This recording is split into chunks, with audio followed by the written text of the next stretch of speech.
اس آیت کا اختتام ہوا لا تعلمون پر، تم جانتے نہیں ہو، فوراً دوسری آیت آگے بڑھی اور اس نے یہ کہا وَلَقَدْ عَلِمْتُمُ النَّشْأَةَ الْأُولَىٰ، جبکہ تم پہلی پیدائش کا علم رکھتے ہو۔ اب یہاں ذہن انسانی کو مہمیز کیا جا رہا ہے، ایکسرسائز سکھائی جا رہی ہے۔ جو جانتے ہو اس کا حوالہ اس لیے دیا جا رہا ہے تاکہ جو نہیں جانتے اس کے بارے میں کچھ سوچ سکو۔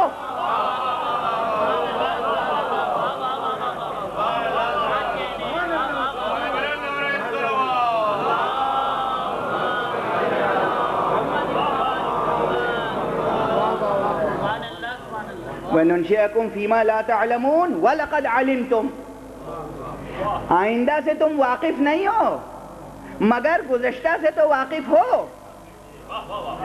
وَلَقَدْ عَلِمْتُمُ النَّشْأَةَ الْأُولَىٰ فَلَوْلَا تَذَكَّرُونَ، یہاں تذکرون کے معنی کیا ہے؟ یعنی جو کچھ علم ہے تمہارے پاس اس علم کی روشنی میں آگے کی فکر کیوں نہیں کرتے؟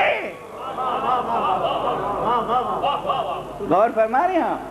یعنی قرآن مجید حیات اور موت کے وجودی مسائل کے سلسلے میں بھی چاہتا ہے کہ آپ سوچیں، غور کریں۔ اور یہیں سے دروازے بہت سے کھل جاتے ہیں کہ جب ہم ماضی کے متعلق سوچیں گے تو کیا کیا سوچیں گے۔ ماضی کے بارے میں کبھی یہ سوچ سکتے ہیں کہ ہم کہاں تھے اس سے پہلے۔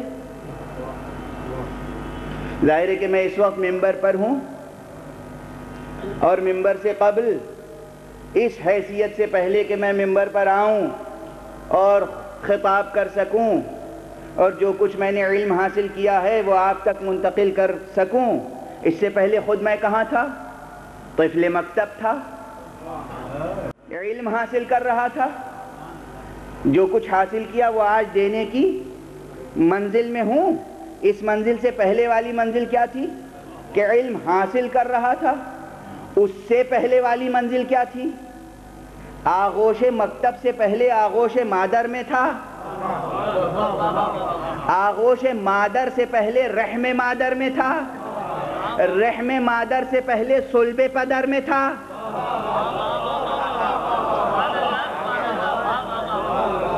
تو خود بخود ذہن جو ہے وہ ایوولوشن کی پوری تھیوری کی طرف منتقل ہو جائے گا۔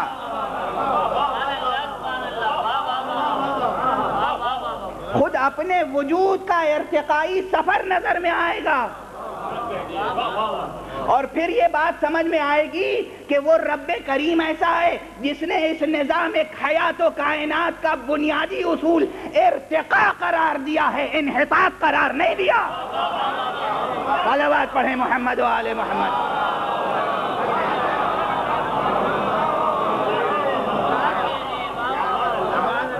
توجہ رہے۔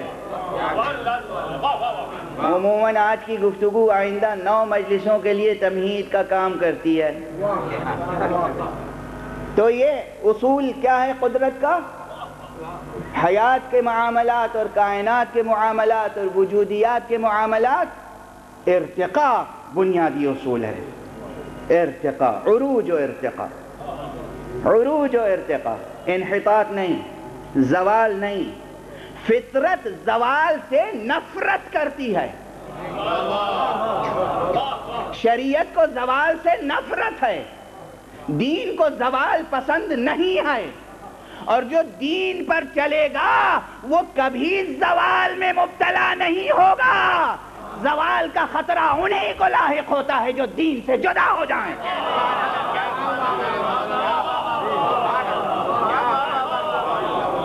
دین سے وابستہ ہونے والے بھی 2 طرح کے ہمیں نظر آتے ہیں۔ کچھ لوگ وہ ہیں جو اپنی وابستگی دین سے ظاہر کر کے گویا دین پر احسان کرتے ہیں ہر منزل میں، وہ چاہے علماء و مفکرین و دانشوران ملت ہوں اور چاہے وہ کارگزاران ملت ہوں، چاہے وہ عبادت گزاران ملت ہوں۔ بعض حضرات ایسے ہوتے ہیں کہ گویا یہ ظاہر ہوتا ہے ان کی گفتگو سے کہ ہم تو دین کے لیے یہ کام کر رہے ہیں، یعنی گویا دین پر احسان کرے، دین بیچارہ ہے۔ آپ کی مدد کا محتاج ہے. ارے آپ دین کی مدد کے محتاج ہیں. دین آپ کی مدد کا محتاج نہیں ہے. دین کو کوئی خطرہ لاحق نہیں ہے. خطرہ صرف انہیں لاحق ہے جو بے دین ہو جائیں.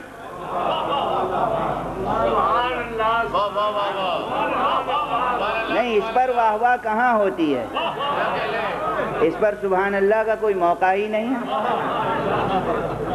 اس پر کوئی موقع نہیں ہے سبحان اللہ کا.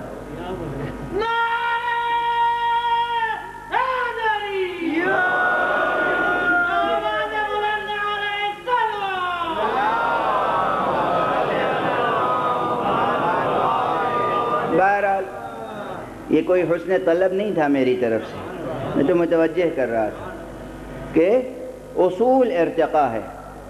اور اب ظاہر ایوولوشن کی تھیوری یا کوئی بھی تھیوری ہو اس سے آپ اختلاف کر سکتے ہیں. کس قسم کا اختلاف کر سکتے ہیں؟ اختلاف کر سکتے ہیں. رد کر دیں مطلقاً نہیں، غلط ہے. ڈارون نے جو کچھ کہا غلط ہے. جتنے سائنٹسٹ جو کچھ کہتے ہیں وہ سب حرف باطل. یا یہ کہ نہیں اس میں کچھ باتیں صحیح ہیں، کچھ باتیں ممکن ہے کہ صحیح نہ ہوں. اور اسی طرح ہم جو کچھ سمجھ رہے ہیں کچھ باتیں اس میں ٹھیک ہیں، ممکن ہے کہ کچھ باتیں ہماری بھی سمجھ میں نہ آتی ہوں. اب تک ہم نے جو کچھ سمجھا ہے ہو سکتا ہے آئندہ نسلیں اس سے بہتر سمجھیں. دیکھیے کارواں آگے بڑھ رہا ہے. یاد رکھیے گا ایک جملہ، زندگی میں ہمہ جہت ارتقاء کا اصول کار فرمائے. ہر نئی نسل کے ساتھ علم کا کارواں بھی آگے بڑھ رہا ہے. فن کا کارواں بھی آگے بڑھ رہا ہے. یہ رجعت پرستی اچھی نہیں ہے کہ صرف گزشتگان کے بارے میں یہ رائے قائم کر لی جائے کہ کوئی بھی علم یا کوئی بھی فن ان پر تمام ہو گیا. یہ بات ذرا تلخ ہے لیکن میں اس تلخی کو ادبی چاشنی کے ساتھ بیان کر دوں اور ادبی ناقدین کا حوالہ دے دوں. اور وہ حوالہ یہ ہے کہ جناب والا عموماً مرثیے کی تاریخ کے بارے میں مثلا کہہ دیا جاتا ہے کہ انیس اور دبیر پر مرثیہ تمام ہے. بس ختم، اب کوئی نہیں پیدا ہونے والا انیس و دبیر جیسا. اب ان کے دور میں مرثیہ نگاری ان پر تمام ہو گئی.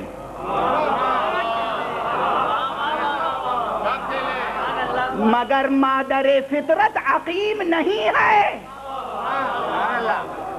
آئندہ نسلوں کو بار بار یہ سنا کر انہیں پست ہمت نہ بنائیں، ان کی حوصلہ شکنی نہ کریں، بلکہ آپ یہ بتائیں کہ ان انیس نے جیسے مولا کے دربار سے وابستہ ہو کر فن اور فکر میں عظمت حاصل کی، بیٹے اگر تو بھی خلوص کے ساتھ ذکر حسین سے وابستہ ہو جائے تو تو آج فخر انیس ہو سکتا ہے. صلوات پڑھ دے محمد و آل محمد.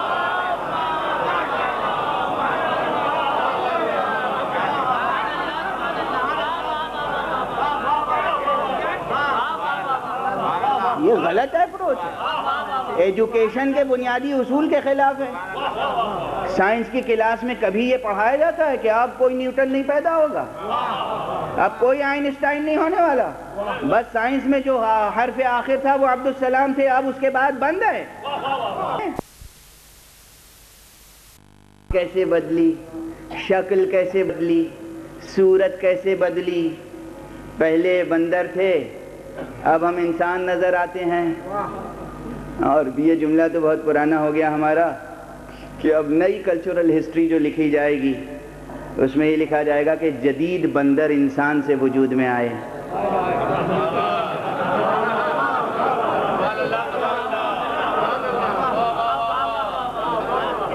انسان قدیم بندر سے وجود میں آئے اور جدید بندر انسان سے وجود میں آئے. غور فرمانے آپ. ابھی سوچئے گا، یہ پہلے بھی تقریروں میں کچھ نہ کچھ اشارے کر چکا ہوں، جو کچھ اب تک ایوولوشن کی تھیوری یا ارتقاء کا نظریہ قائم کیا گیا وہ خارجی ظاہری مادی پہلو سے، لیکن انسان کے روحانی ارتقاء کا سفر وہ ابھی جس حد تک زیر مطالعہ آنا چاہیے تھا نہیں آیا. اور یہ ارتقاء کا مضمون اس وقت کیوں میرے ذہن میں آیا؟ وہ اس لیے کہ اس آیت کریمہ میں جس میں موت و حیات کا مسئلہ چھیڑا ہے قرآن مجید نے، اس میں موت کو ارتقاء حیات کے درمیان کی ایک کڑی قرار دیا ہے، اور یہ کہا ہے کہ وَنُنْشِئَكُمْ فِي مَا لَا تَعْلَمُونَ۔ نُنْشِئَكُمْ، واللہ اب وقت نہیں ہے کہ میں اس لفظ کی تشریح کروں۔ نُنْشِئَكُمْ، یہ روٹ ورڈ اس کا وہی ہے جس سے ہماری اردو زبان میں ایک ترکیب استعمال ہوتی ہے، نشو و نما۔ نشو و نما بس ایک مرتبہ کی ترقی کو نشو و نما نہیں کہتے، نشو کہتے ہیں مسلسل ترقی ہوتے رہنے کو، مسلسل ترقی پذیری کا نام ہے نشو و نما۔ یہاں ننشئکم کے معنی یہ ہیں کہ ہم تمہارے وجود کو کہیں پر بھی لے جا کر دامن موت کے سپرد نہیں کریں گے، مسلسل ارتقاء حاصل ہوتا رہے گا،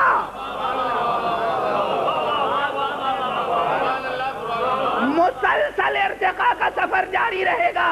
یعنی تمہارا آغاز تو محدود ہے، انجام نامحدود ہے، لیکن یہ نامحدود انجام، یہ نامحدود انجام یہ کیسے ممکن ہے؟ یہ روحانی ارتقاء کیسے ممکن ہے؟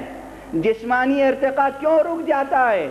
روحانی ارتقاء کب رکتا ہے اور کب نہیں رکتا؟ کیسے روحانی ارتقاء باقی رہ سکتا ہے؟ دیکھیں، جسم کی غذا ایک منزل ہوتی ہے کہ جسم کی غذا حاصل ہوتی رہے، اس کے بعد ایک منزل وہ آتی ہے کہ جسم غذا قبول کرنے کی صلاحیت چھوڑ دیتا ہے، اور یہ علامت ہوتی ہے موت کی کہ اب یہ جسم ساتھ چھوڑنے والا ہے۔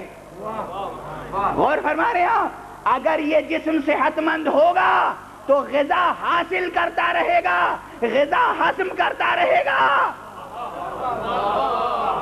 جہاں غذا حاصل کرنے کی صلاحیت ختم ہوئی، ہمیں پتا چل گیا کہ اب یہ جسم زیادہ دن چلنے والا نہیں ہے، مگر روح کی غذا مسلسل ہم پہنچا رہے ہیں۔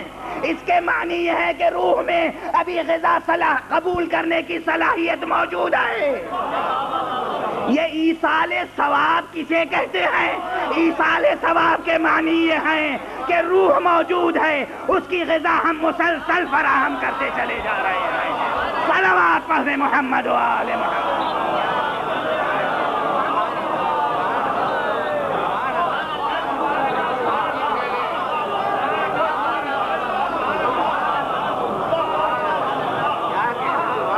علی متقی جعفری کا جسم برسوں پہلے، اب تو نصف صدی ہونے کو آئی، وہ دفن ہو چکا، غور فرمایا، لیکن روح، یعنی اب ان کے جسم کی غذا کی ہمیں فکر نہیں ہے، مگر روحانی